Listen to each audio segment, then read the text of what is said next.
Welcome to my guest bathroom. When I bought this house 3 years ago, everything was just light gray. All the walls were that color. Only one coat, so they were very patchy.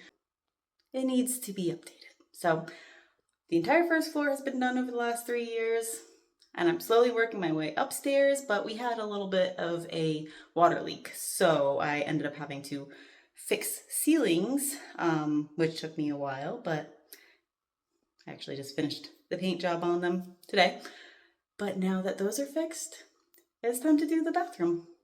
And we're going to try to make it as budget friendly as possible here. So let me show you what we're working with. First off, you can see there's kind of primer splotchiness everywhere. That is because the ceiling had water damage. So I fixed it and had to do a little bit of work on the walls as well. But this is just a simple bathroom. Simple vanity. Nothing too fancy. Let's get you over here. Yep. So I need to spruce it up. The vanity is staying. The tile is staying. We're not changing those. One thing that does drive me crazy is that the vanity has this like gap there. And it just collects dust and debris and it's useless and you can't put anything in there. So I am going to be moving the existing vanity over and putting a small cabinet there. The rest is just going to be some paint, some wall treatments, some sprucing up. And that was broken as well when we moved in. So I need to find a lid for that. So I figured I'd take you along with me. This is a spare bathroom. So I don't necessarily want to do a huge, expensive, full renovation if this bathroom isn't going to get used all that much. I want to save the renovation savings that I'm slowly building for something like the master bathroom, which I would love to get a huge facelift. But for this, we're just going to get it much better, hopefully. First things first, gotta get these towel bars off, patch any nail holes, and go from there.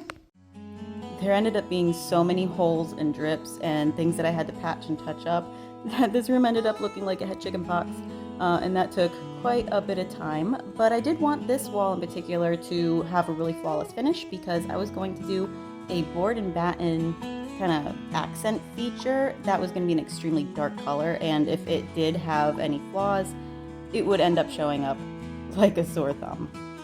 I attached the boards with construction adhesive and a nail gun and made sure to caulk all the seams to have a perfect finish for that blue. When I say I'm obsessed with this blue, I am in love.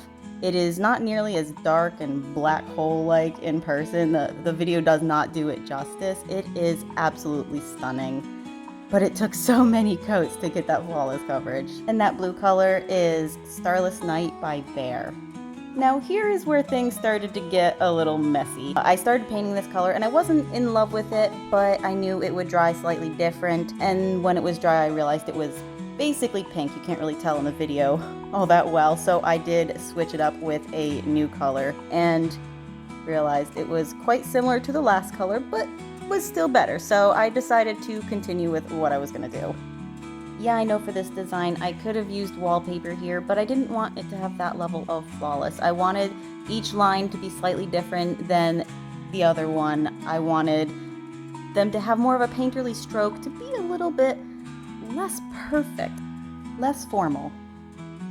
But here's where I realized the lines were entirely too thick and it was quite busy. So I went through the long process of sanding the texture that the lines caused off with a hand sander and a scraper to get some of the chunkier bits off, and repainting because I also realized that color that I changed it to initially was absolutely terrible as well, and it was basically the first color with a little bit more yellow. I'm really good at picking out saturated colors, but for some reason I struggle with light colors. And this is just a tip: if you are painting a high humidity area like a full bathroom with a shower, it doesn't really apply to half bathrooms without a shower, but you want to go for a paint with a shinier finish, more like a satin, because if it's too flat, as humidity collects on the walls, it'll actually cause streaking down the walls. Moving that vanity was so easy. I don't know why it was so far pushed over in the first place, because the plumbing didn't line up with it. But speaking of plumbing, replumbing it was a nightmare because they put weird elbows in when they were initially plumbing it through the walls, and I had to get creative to replumb it. But I ended up finding one of those accordion stretchy P-trap pipes that worked out really well for this. And so far so good, no leaking. Now if I never have to repaint a cabinet ever again, it'll be too soon. This was a pain. I love the finish, but this was such a pain. I had to sand every single inch and then wipe the entire thing down with a tack cloth to make sure there was absolutely no dust before putting on, I lost count how many coats of this blue paint. It is the same blue that's on the wall, but in the Behr cabinet paint variety.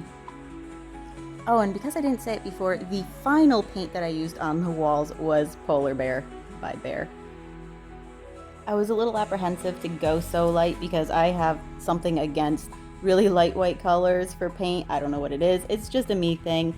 But my husband actually picked out this color, and you know what? I'll say it. He was right. It worked best. But now we're just on to the finishing touches, hanging all the towel racks and brackets and pictures and finishing details. In the home stretch, this took so long to finish just because I was working on it after work and on weekends in my rather limited spare time. But I love how it came out, and this is the final product. Now those pictures, I wanted something really unique for this bathroom. Those are one of a kind. My friend helped me come up with the idea, and I finished out the design and had them printed and framed them. Because you know, we can't be too normal here. Well, thanks for watching, and I will see you next time.